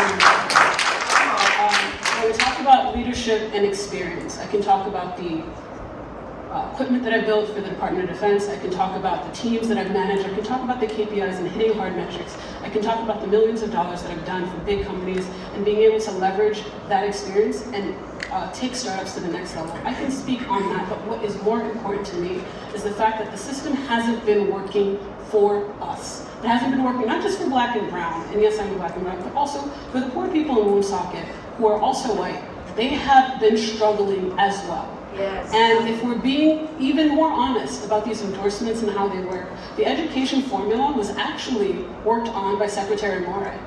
A lot of the endorsements that these candidates receive are just high fives as friends to continue this poverty problem. So let's be honest about the bills that are being passed and the work that's being done. Everyone sits here to collect another job, and it is a political promotion for them. I'm not interested in leaving my job at the White House for another salary upgrade. I am interested in actually working to make sure it's efficient. I'm not promoting anyone else's platform. I am concerned because it hasn't worked for me. It's not working for my mom. It's not working for my neighbors. It's not working for the people in Socket, not in Newport, and not in Providence here. So that is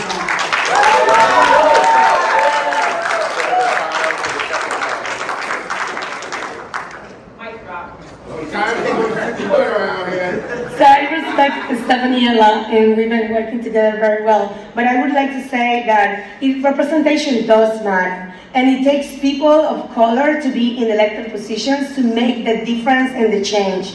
If you don't have a seat at the table, then nothing is going to change from one day to the other. So the things that I have been able to move in my capacity is because I'm able to build coalitions, talk to people, bring my passion and my lived experiences to the state legislation, and it's going to take time. Let's be real. So as a legislator has been from every level of policy, I would say that it takes a legislator to understand when you are there, that it takes building coalitions without compromising new values to make sure that you make the work for the community and for the community. Because without my voice, things are not moving the right way. So please, let's make sure that we recognize that. Yes, and I'd also like to affirm that. Being an elected official is a very, very hard job. The sacrifices that I've made personally, it is tough. And with all due respect, I'll say when you're in the throes of it, you know what it's like. 15 seconds. And I just want to share for the 15 seconds that I have. I have been a fierce advocate on behalf of my constituents. I've sent over 3 million emails to my constituents. We have the fastest growing ward in the district, the state, and also in the city. We are spurring important issues that really make a difference for people's lives. And it's all about putting people first, and that's exactly what we're going to do should we be elected to Congress. People first. And people over politics, too. So thank you for sharing that.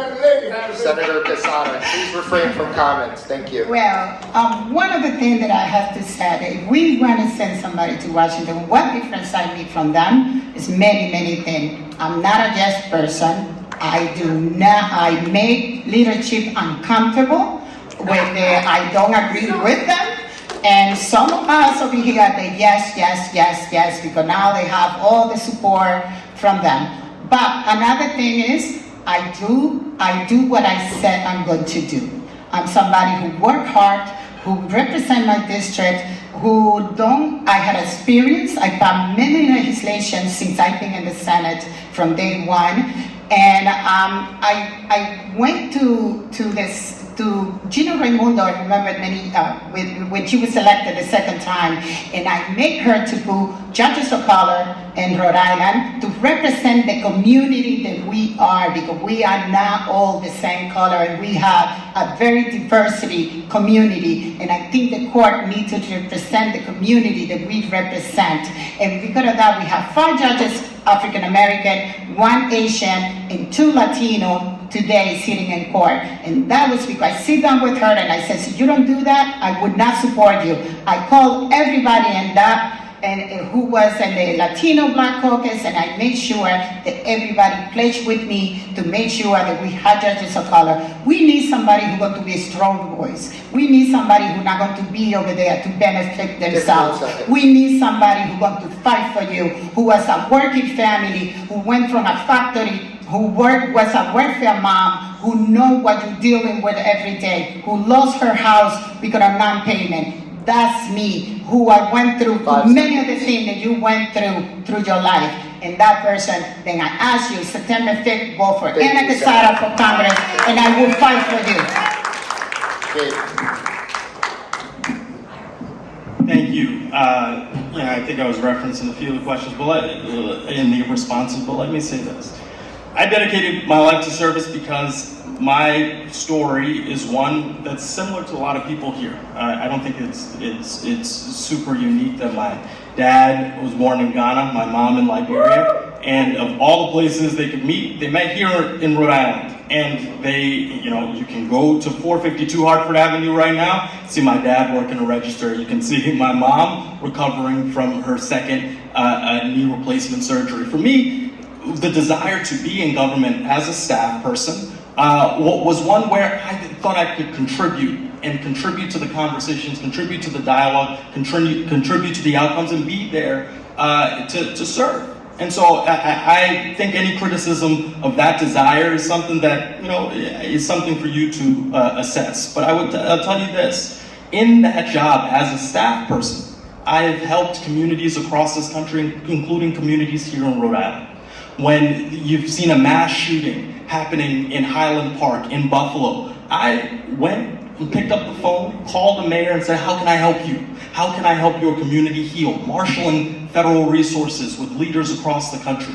When extreme weather has hit, hurricanes, big storms, I've been on the ground to help people. So if that is something, worthy of criticism, again, I question that, but there is no intention here in my candidacy other than to serve and serve a community that has done so much for me and so much for my 10 family. seconds. To be clear, being a staffer is not worthy of criticism, so if that was misconstrued by anyone, that is not the case. But I would say being on the ground is a very different experience. Please restrain from comment. Yeah, as a teacher, I had to live with the experience every day of going into a classroom and teaching my kids about active shooter drills instead of teaching them about multiplication and division.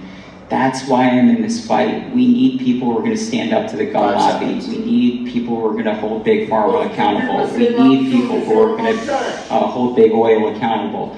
And that is why so many of us, I believe, are in this fight and fighting for the things that we all believe in. So I just want to affirm that and thank everyone for this critical discussion tonight, all my colleagues. I'm going to allow Aaron for the first time tonight. Thank you. I'm an organizer. That's always been my approach to winning change. How do we bring communities together to build collective power and coalitions, to take on entrenched interests and win? And that's been how I've seen that real change is possible, including a lot of fights where many people didn't think it was going to be. I remember when I was first elected to the General Assembly, so many people said we'd never pass paid sick days. There were too many corporations, too many conservative lawmakers lined up against it. But we organized.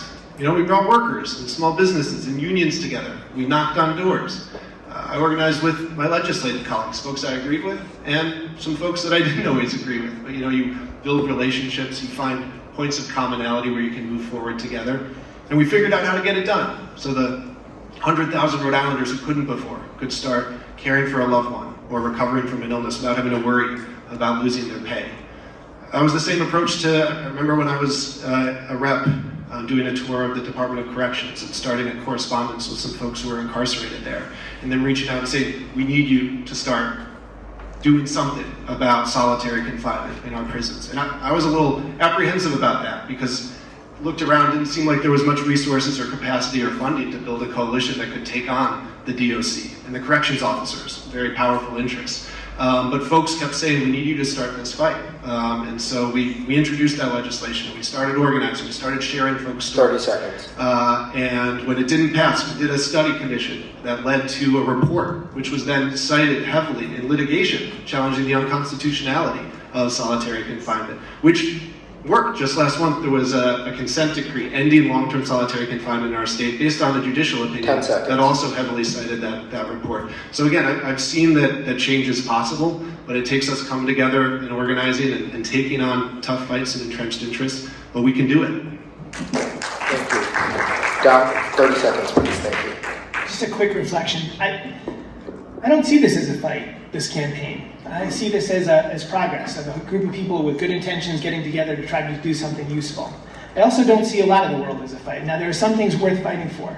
Reproductive freedom, I think, is one of them. Individual rights is another one. The right to a decent education is another one. And then there are a lot of things that are worth collaborating for and working together to get more funding for education in the state for the people who need it and to equalize funding across districts and to work together with the private sector to build the institutions we need to fight climate change. We're not going to solve our way out of that problem. We're going to build our way out of it.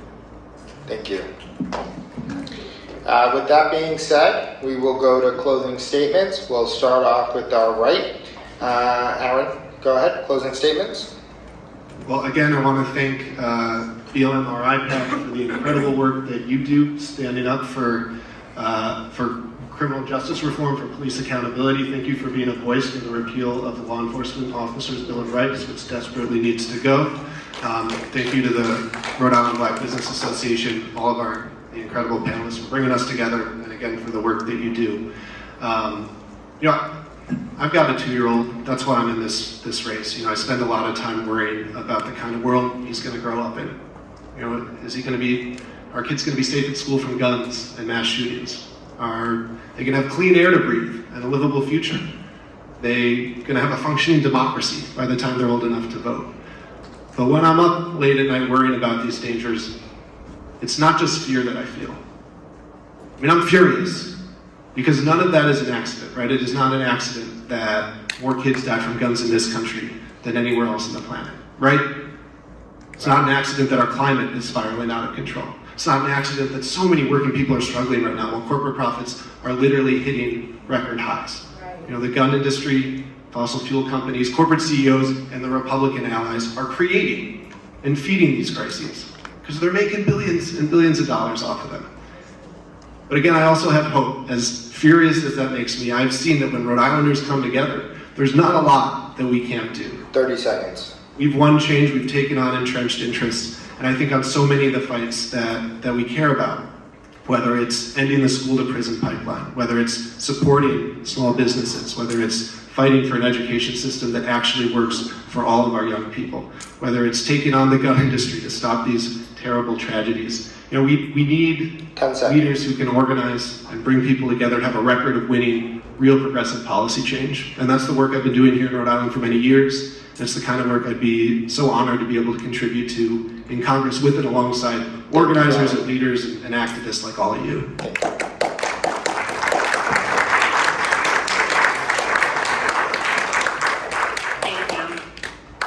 Thank you for this opportunity, and I want to once again ask for your support in this election to be elected to Congress, to represent Rhode Island in Congress. There's a lot of things that we spoke about today. There's a lot of things being talked about out there. At the end of the day, when you're making the decision, think about this. It's not about any one of us here. It is about people that say that we can look at her and tell her, yes, in this country you can do anything you want. There's not a limit for you. There's not a limit that you cannot run for Congress. There cannot be a limit that a person of color and a woman can be elected to be the congressperson from Rhode Island. It's not about any one of us here. It is about what it takes to be able to run a campaign and to be able to finally send representation to Congress from Rhode Island. It is about sending someone that's going to fight for people like my parents that are in fixed income, relying on Social Security and Medicare, and worry if they're going to have enough to pay for the medication, to pay for the food, 30 and seconds. to be able, maybe, to be able to, when the ice cream truck drives by and the grandkids are at home, buy them an ice cream. That's the reality that people are going through right now. 10 seconds. Here in Rhode Island. And I'm running for Congress because we have to make sure that when my daughter tells me that one day she wants to be president of this country, I can look at her eyes and says, yes, you can do it. Thank you, Lieutenant Governor. Not enough. People are going to stop telling you 5 that seconds. you're not enough. Thank you. Because that's what we hear all the time. Senator? Thank you again for this opportunity, and thank you to everyone to be here tonight. But I'm going to ask a couple of questions, and please, if you feel comfortable raising your hands, please do it. How many in this room love a loved one on gun violence? How many in this room being on welfare? How many in this room lose their home because of non-payments? How many in this room go hungry because sometimes they didn't have enough to give food to their children? Then I'm going to say one thing to you. You need to send somebody to Congress who understands the issue that we're talking today. We need to send, I'm running to Congress because you need to send somebody who's going to represent you, who know what it is to be in your shoes, who is a working family, who went from the welfare office to the state office, somebody who knows what we go through every single day. And that person is the time that the Rhode Island sent a woman of color to Congress, and that person is me. I want to say to you, I will fight for you. I will do everything when I get to Congress to represent you in the way that you will see. Because it's one way, I'm tired of people coming to our community just when they need our vote, but then you don't see them again. And I'm tired of people coming and use us when they need us. But then when they have to respond to our need, they're not there and nowhere to be found. How many of you have a family member who can give you $125,000 to be able to send? How many of you take $600,000 from their personal account to be able to run for office? That's what you have to look. September 6th, vote for Senator Quesada for Congress.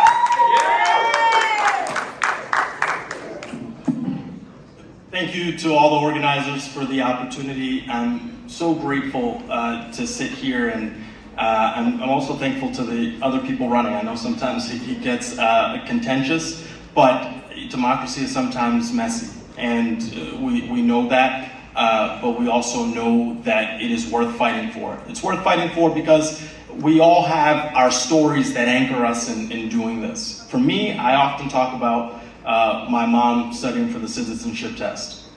And I think about it because it is formative for me. It's one of the reasons that I'm doing this. You know, I sat with her after her shifts, and we go back and forth on the questions to hear who wrote the Star-Spangled Banner, or how many stars and stripes are there on the flag, or why did the Pilgrims come to this land.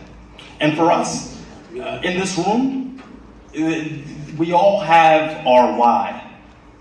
That's part of my why, is that their effort, and when I refer to my parents, their effort and their hard work got their son from Pawtucket to the Oval Office to sit with the President of the United States to brief on the important issues of the day and find solutions.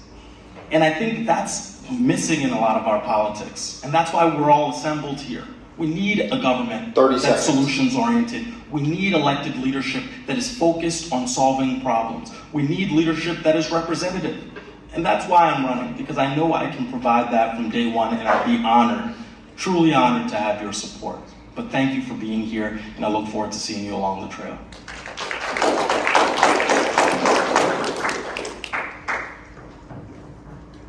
My name is Sandra Cano, and I'm running for Congress because I deeply care about helping people, and I always carry the voice of my community.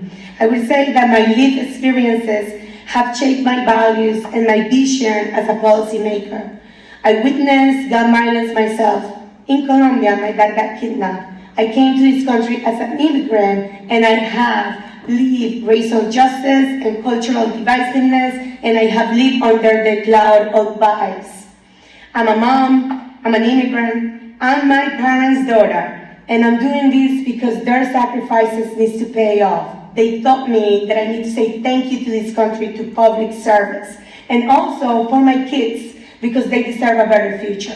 I'm here just to represent all of you because I'm from the community and for the community. I hope that I will be your choice of candidate because September 5th, you need to represent someone that understands the struggles of Congressional District 1.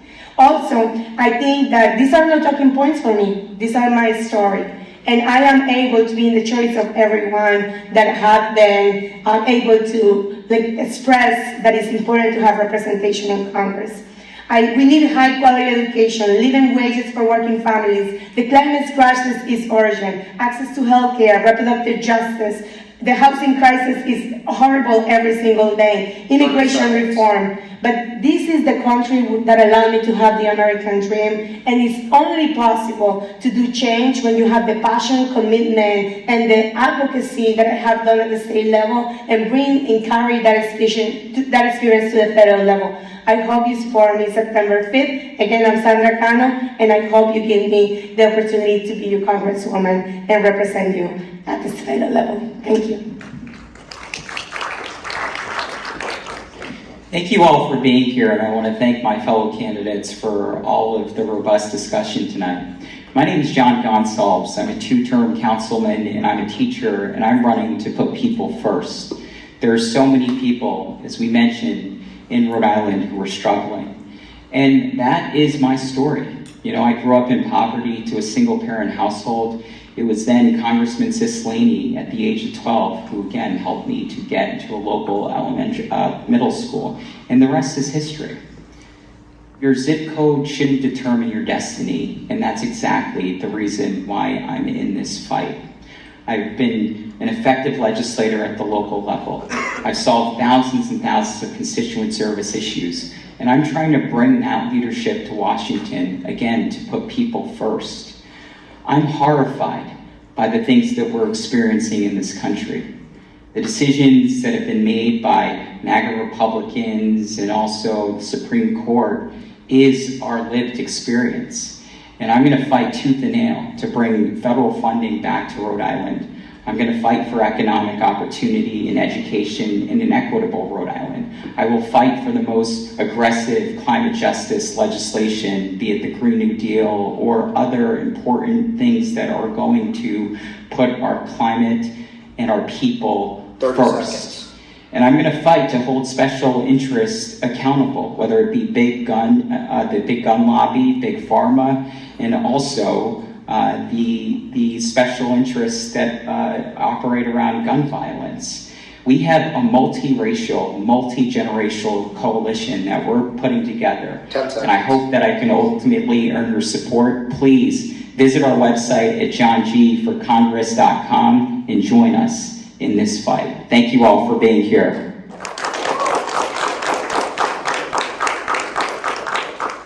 My name is Don Carlson, and I'm running to be your representative in Congress because I love this state, and I love the quirky, wonderful, independent-minded, diverse people of this state. We've talked about a lot of important issues tonight. I'm really glad that we drilled down on education because I think it is the most important issue. It's the foundation for everything else, to bring up our children with the right life skills and the critical thinking skills and the love of lifelong learning to prepare them to be good citizens and good employees, good workers, good leaders. That's a wonderful thing that we've done. We haven't talked about some issues that are also critically important. Things like mass incarceration, gun safety, police accountability, climate change, which is something that I'm deeply passionate about. Come back to that in a minute. And with all due respect to my colleagues on the stage up here, I think I am part of this community. I was born here. Only three of us, I think, were born here. I grew up here. I grew up over at Dunkin' Donuts, for goodness sake. My grandfather was a firefighter his whole life. And, you know, I'm a fourth generation Rhode Islander. My family has been in the state through thick and thin, through good times and bad for 4 generations. So I do think I'm a part of this community. I also think that David Cicilline did a pretty darn good job representing all the parts of this community, black, brown, everybody else. And as a proud gay man, like David, I think I can do equally well as your advocate in Congress. So I don't take second place to anybody about being able to serve you well in Congress. Finally, in terms of my background, I'm an educator. That's where I light up. When I get in front of a classroom, that's where I'm in flow. I'm a teacher at heart, and I really do believe in education. And most important of all, I think, for the future of this state, I want to lead this state in climate change and the fight against climate change. I want to build sustainable businesses that create great jobs for good union workers with apprenticeships. That issue of the wind energy business and all the sustainable businesses that we can build around it can be the new economic engine that powers the future of Rhode Island, and I'm proud to lead it.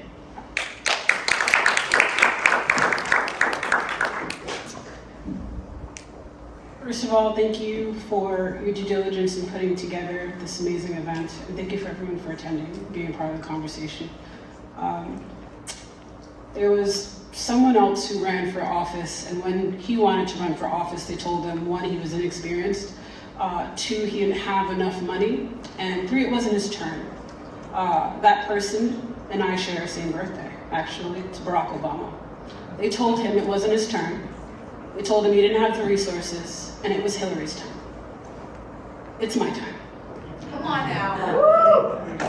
If things were working, I want us to be honest with ourselves. Rhode Island has been a democratic state. We wouldn't have these issues. And so when we talk about going to Washington to go fight the Republicans, who are we fighting here in Rhode Island, and why hasn't it worked here for us? Exactly. Because it's lip service. When people talk about how they've organized, what they've done is they've created systems and tools that later on they can use to their benefit. And then they get to sit at the top to make those decisions and dictate to us how they will help us. It is our time to have a seat at the table. And if they won't allow us to sit at the table, I will bring the table myself and my folding chairs. I want to add 30 seconds. to a conversation which says democracy is sometimes messy. No, I think democracy needs to be honest. And I want to thank Senator Quesada for being honest today about what's going on. It's not messy, it's being honest. When power plants were being put in Providence to pollute our communities, when we're talking about clean air, we had staffers on that team as the face of those campaigns in our community, lying to us. And so I'm not going to sit here and lie to you.